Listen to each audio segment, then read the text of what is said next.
everybody, welcome back to my channel. It's Angela Flippin' Flutter Creations here to bring you another sublimation tutorial. Today we are actually going to do a magnet. So this is an MDF, a wood magnet. It's got the white on the top to sublimate. And then after we're done, we will actually attach the magnet piece on the back. You don't want the magnet piece on before you sublimate because the heat that it takes to sublimate is way too much for the magnet, and I believe it would probably attempt to melt it. So we do have a piece that we will add on the back so that we can attach this then to our refrigerator. So the first thing you always have to remember with these MDF and some of the other items that you get for sublimation is that they do have that film on the top.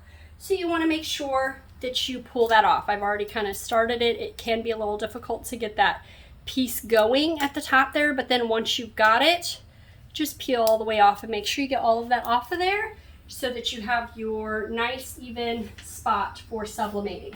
We've got our blank butcher paper down below. We have our image, which I actually printed pretty large just to be safe. So I am going to make sure that I line it up where I want it, about right there.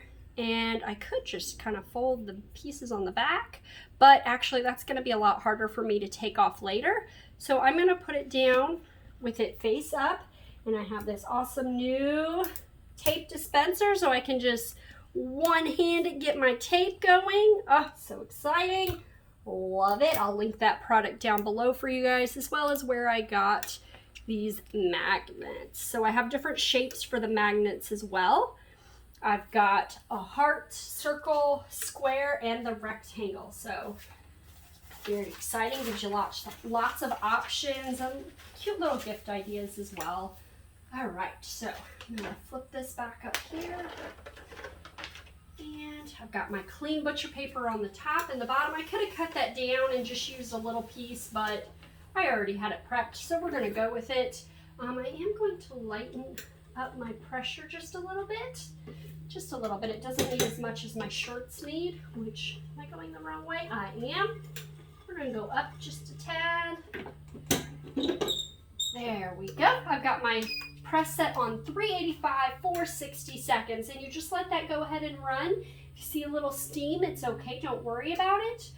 And once the 60 seconds is done, just be aware that it is going to be hot, so make sure you have your heat gloves. I have some that are heat and cut resistant, which I really like. I use these whenever I'm using my cutting tools and whenever I have to pick up especially the mugs out of the mug press, because those are super, super hot. So I have two. Usually I only need one to grab my items. So that's the reason why I taped the tape down onto the butcher paper rather than taping it around the item, because it's going to be so hot that it's going to be really hard for me to be able to pick that item up, flip it over, get that tape off of there, because we're going to end up having to let it cool down while we wait.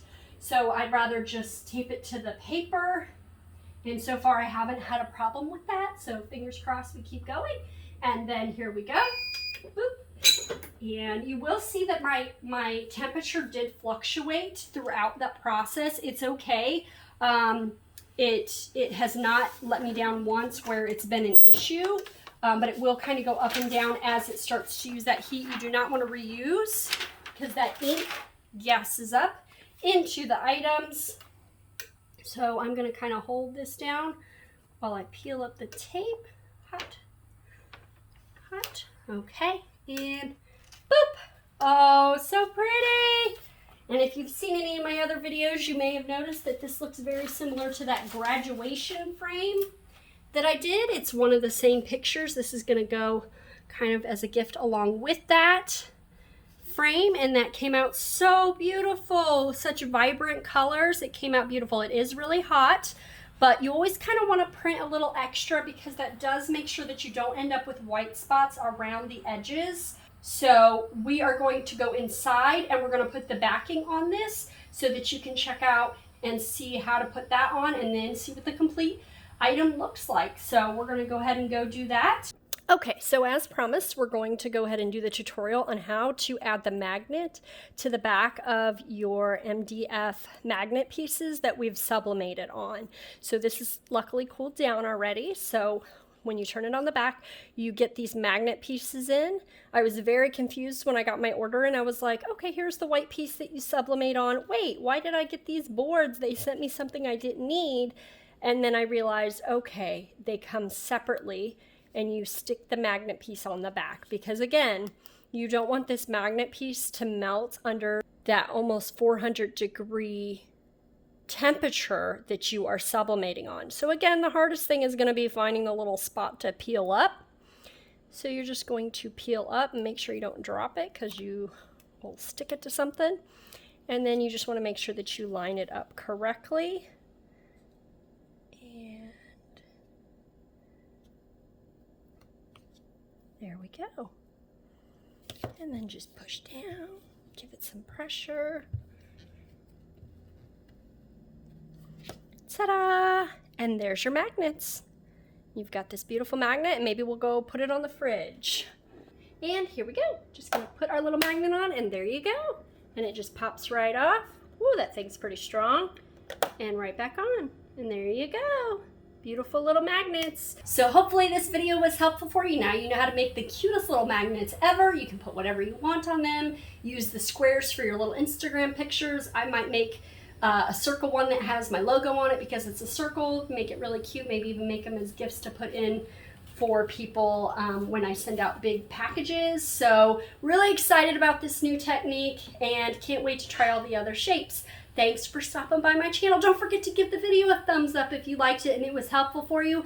And don't forget to hit that subscribe button so you can be notified when I post my next video. Thanks for swinging by my channel. Bye.